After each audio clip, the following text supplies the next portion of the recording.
I failed in my first one-person business, and that almost broke me, both financially and mentally. The crazy part was that I did everything the internet told me to do. I picked a profitable niche. I watched hours of YouTube tutorials, bought a course. I even followed those 10 steps to success threads on Twitter like it was gospel. And still, it failed. But my second one-person business, that one worked, and it worked fast. So, what changed?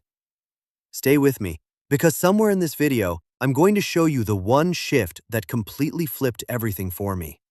And if you miss it, you'll probably repeat the same mistake I made the first time. Also, quick one. If you actually want more real, no BS breakdowns like this, hit subscribe and drop a like so I know you're serious about building something real. Let's get into it. Before we go deeper, let's define what we're even talking about. A one-person business isn't just working alone. It's a system where you are the operator, you are the marketer, you are the customer support, you are the logistics. And sometimes you're also the problem. It's basically being a CEO without the team. Think of it like being a restaurant owner who is also the chef, the waiter, the cashier, and the cleaner.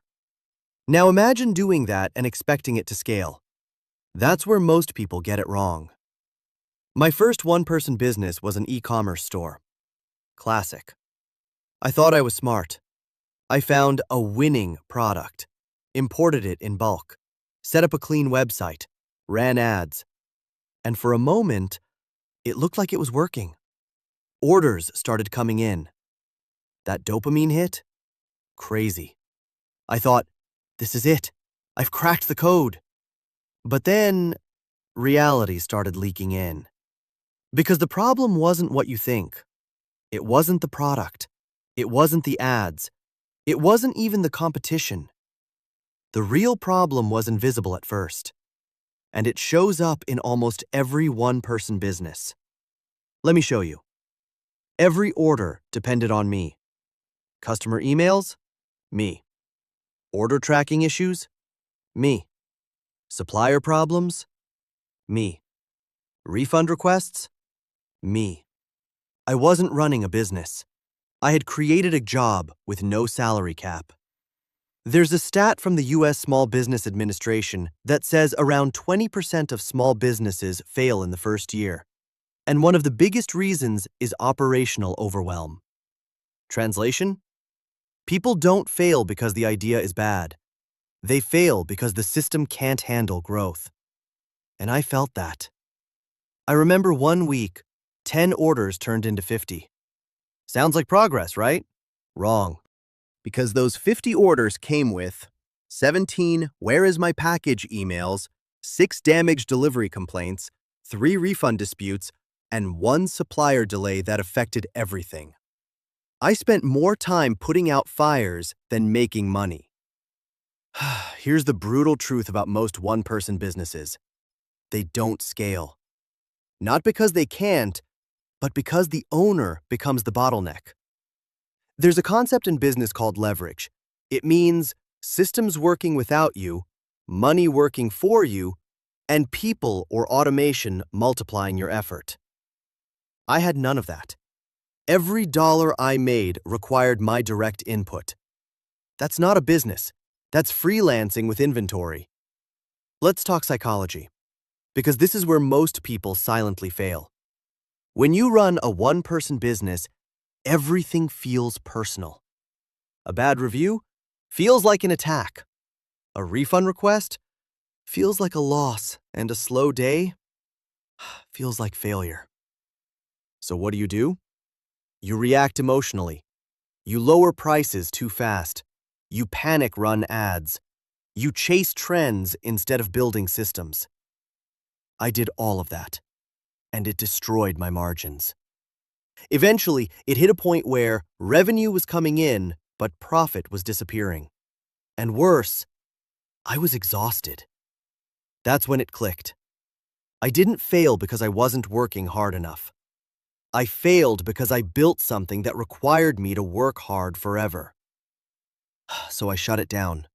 took a step back, and instead of asking, "How do I make more money?" I asked a different question. How do I build something that doesn't depend on me? That question changed everything. The second one-person business wasn't flashier. It wasn't even more exciting, but it was smarter. Instead of starting with a product, I started with a system.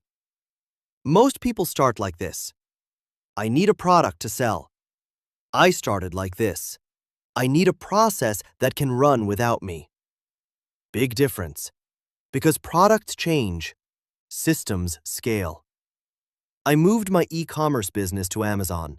Instead of handling everything myself, I automated order confirmations, created templated responses for customer service, used shipping software such as Shippo, and third-party logistics such as UPS for fulfillment.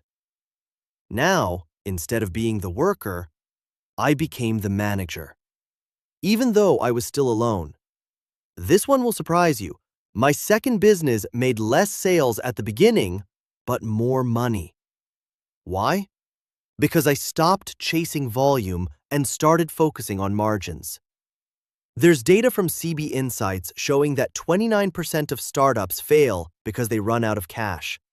Not because they don't make sales, but because they don't keep enough of it. That was me in the first business. High activity, low profitability. It's like carrying water with a leaking bucket. You can run faster, but you'll still arrive empty. This is the most underrated move. I standardized everything. Same supplier, same process, same customer experience.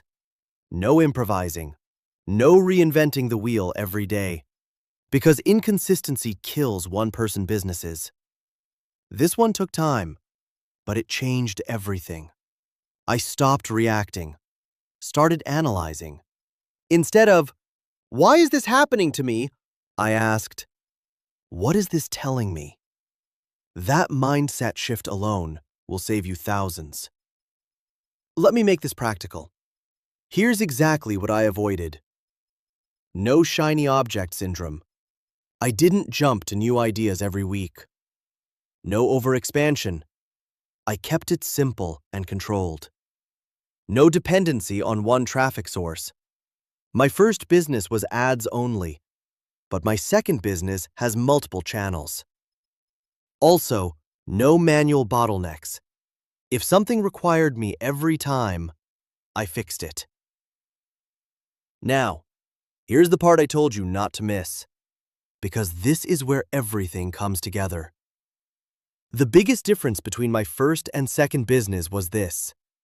I stopped trying to make money and started trying to remove myself. That sounds backwards, but it's the truth. Let's break it down. If your business makes $100 per day and requires 10 hours of your time, that's $10 an hour. But if you build a system that makes $60 a day and only needs 1 hour, that's $60 an hour. Lower revenue, higher leverage, better business. Think about it like this.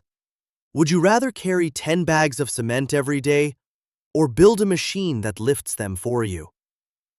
Most people choose the first option because it feels like hard work.